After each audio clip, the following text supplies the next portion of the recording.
The Indian nation has always been the land of belonging, the land where regenerations of pure gems has arisen. Still wonder if everything could be rewind to where it started and back to where it lives.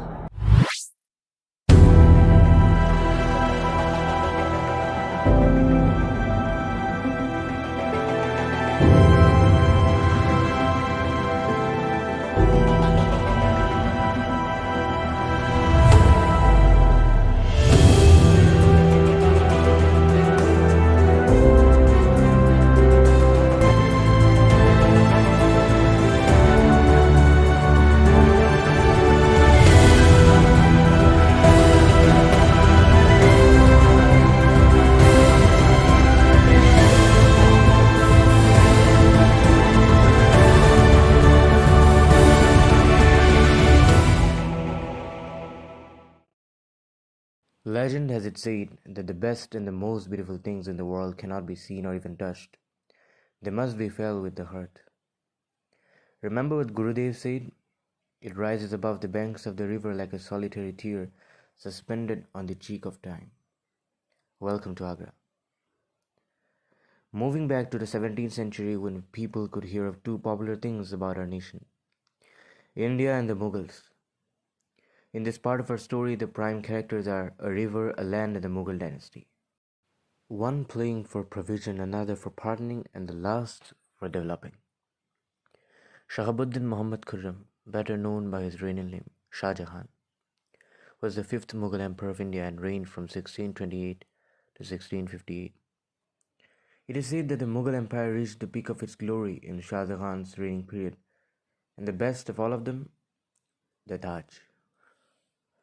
The memorial of the Taj Mahal has always been a heartfelt experience for the 7 to 8 million annual visitors who have walked through the world wonder.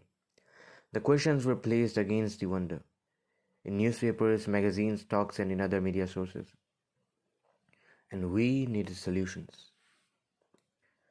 The story continues from a few years prior to the construction of the Red Fort, when Shah Jahan's wife Mumtaz Mahal left for heavenly abode. She had asked him to fulfill her three wishes, to take good care of their children, to not marry again, and to build a monumental love of their memories. Her third wish turned out to be what the world still looks at today. A few years now had to pass for the completion of the promise to turn into today's wonder.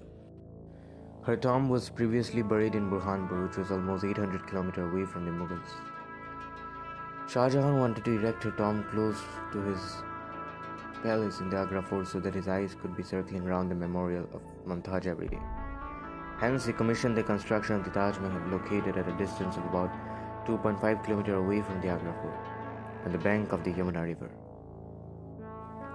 16 years passed, and the Taj Mahal was in the stage of its completion with pure white marbles made from the quarries of Makrana and was a universal masterpiece. The building complex was developed in a rectangular area of 42 acres, enclosed by a large wall. The structure was constructed in such a way that one had to pass through a monumental three-story gateway known as an Iwan. Around the monument, a huge arch structure was built in red sandstone with marble facades. Bounding the mausoleum are two buildings of red sandstone, a mosque to the left facing Makkah, and to the right a Jawab, an echo of the mosque, a shelter for pilgrims, balancing the layout with perfection. The mosque and the Jawabs are each topped by two large chhatris, canopies in the form of a raised pavilion topped with a dome, an element widely used in Indian architecture. It was my third place listed, and what I knew 3 years back was only what I saw.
scream. A scream? A mob screaming, roaring and protesting out loud in my ear. What do you hear? India.